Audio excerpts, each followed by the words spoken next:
8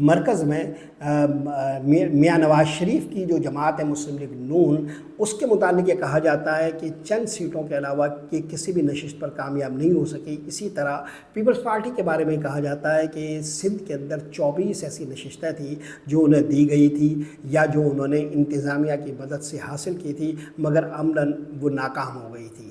اسی طرح کراچی کے اندر جو نشستیں پیپلز پارٹی کے حصے میں آئی ہے ان میں سے کسی ایک پر بھی وہ نہیں جیتی تھی۔ چنانچہ جو موجودہ بندوبست ہے وہ آصف علی زرداری کے پہلے دور صدارت کا قائم کیا ہوا جو بندوبست ہے اس سے بالکل مختلف ہے۔ تب بہرحال اس نظام کے بارے میں کہا جا رہا تھا کہ وہ کسی حد تک نمائندہ انتظام تھا، اسے ایک عوامی حمایت حاصل تھی اور اسٹیبلشمنٹ وہ طاقت نہیں رکھتی تھی جو آج رکھتی ہے۔ آج کی جو حکومت ہے وہ نمائندہ حکومت نہیں ہے اور یہ حکومت اپنے ہونے یا نہ ہونے کے لیے مکمل انحصار اسٹیبلشمنٹ کی قوت پر کرتی ہے۔ چنانچہ آصف علی زرداری کا رد عمل بھی 2011 والے رد عمل کی طاقت ہرگز نہیں رکھتا۔ 2011 میں آصف علی زرداری صاحب کی صحت بہت بہتر تھی۔ اب جو آصف علی زرداری صاحب ہے وہ عمر کے اس حصے میں ہے جہاں ان کے ساتھ ناگزیر قسم کے مسائل موجود ہیں۔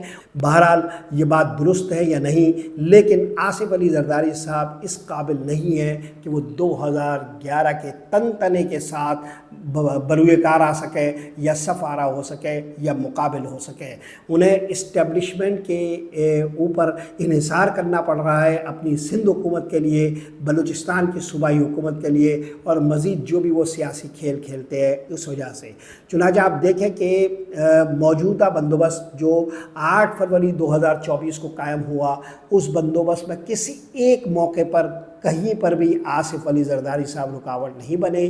اسی طرح وہ کہیں پر بھی قائدانہ کردار ادا کرتے ہوئے نظر نہیں آتے، بلکہ بہت سارے ایسے مواقع ہیں کہ جہاں پر انہیں وفاقی حکومت کے سب سے بڑے منصب پر ہوتے ہوئے سب سے زیادہ نمایاں دکھائی دینا چاہیے، مگر وہ موجود ہی نہیں ہوتے۔ حالیہ کئی ہفتوں اور مہینوں سے وہ کسی بھی بڑے ایونٹ میں نظر نہیں آ سکے۔ پاک بھارت جنگ کے موقع پر بھی جنگ کے خاتمے کے بہت دنوں کے بعد وہ دکھائی دیے۔ چنانچہ آصف علی زرداری صاحب وہ کردار ادا کرنے کے قابل نہیں رہ گئے جیسے وہ 2011 میں کرتے تھے، جس طرح وہ پارٹی پر کنٹرول کرتے تھے اور جس طرح وہ قومی سیاست کے منظرنامے پر دکھائی دیتے تھے یا ان ایونٹس کا حصہ بنتے تھے جہاں وہ ہر جگہ دکھائی پڑتے تھے۔